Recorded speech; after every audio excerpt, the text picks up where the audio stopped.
তো কি হবে দিল্লি গিয়ে কি হবে? বাংলায় নিজেদের জায়গায় নিজেদের ল অ্যান্ড অর্ডার সিচুয়েশন নিজেদের হাতে, তাকে যা খুশি তাই করতে পারে।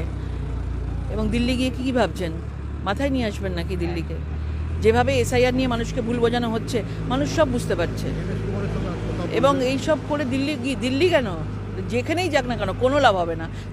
সারা দেশের মানুষ বুঝে গেছে পশ্চিমবাংলা এমনই একটা রাজ্য যেখানে অনুপ্রবেশকারী রোহিঙ্গাদেরকে একটা বাসস্থান তৈরি করে দেওয়া হয়েছে। এখানে বছরের পর বছর ধরে বিভিন্নভাবে তাদেরকে তাড়ানোর চেষ্টা হচ্ছে।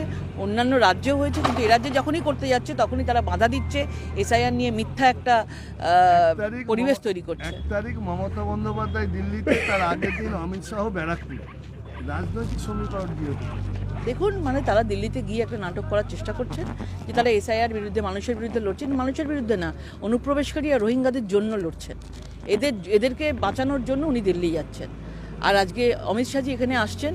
আজকে আমাদের বাংলা ইন্ডাস্ট্রি হোক, শিল্প হোক, মানুষ কাজ পাক এবং যুবরা এগিয়ে চলুক। বাইরে শ্রমিকদের যেন গিয়ে কাজ করতে না হয়।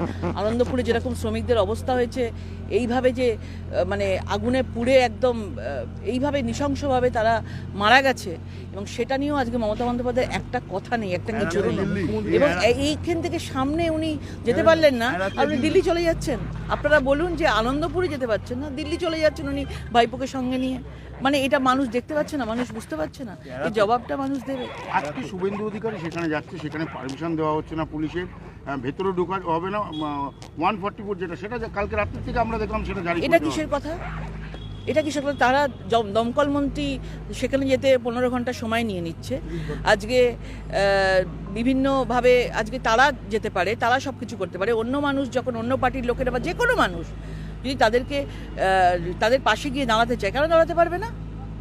এরকম অমানসিক কেন? কিসের জন্য? ভোটের জন্য? তাদেরকে দেখতে দেবে না যে বিজেপির লোক এসছে বা কিছু এসছে, তাহলে ভোটটা দিয়ে দেবে বিজেপিকে? এইরকম অবস্থা হয়েছে, মানুষের ওপর বিশ্বাসই করতে পারছে না, তার এতটা ভয়। এটা অন্যায়। তৃণমূলের তরফ থেকে বলা হচ্ছে আপনারাও যখন আসামে যান বা তারা যখন আসামে যান বা ত্রিপুরায় যান, তাদের বাধা দেওয়া হয়।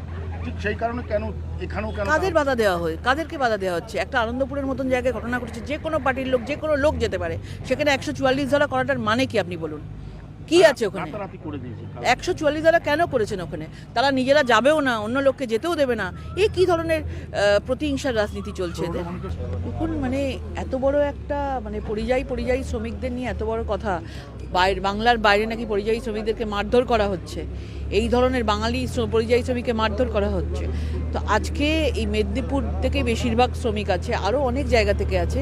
এই যে জলজান্ত শ্রমিকগুলো এইভাবে আগুনে পুড়ে ছাই হয়ে গেল, এবং তাদের জন্য ওনার কোনো সমবেদনা নেই, তার জন্য কোনো কিচ্ছু নেই, তাদের পরিবারের জন্য কিচ্ছু দেওয়ার নাম নেই। আজকে পরিষ্কার বোঝা যাচ্ছে এই ঘটনাগুলোকে ধামাচাপা দেওয়ার চেষ্টা করছেন। এনারা মানুষের ভোটে জেতার আশা করেন না, ওরা রিগিং করে ছাপ্পা করে যেতে, এই জন্য মনে করছে যে এদেরকে আমার কিছু করে কোনো লাভ নেই।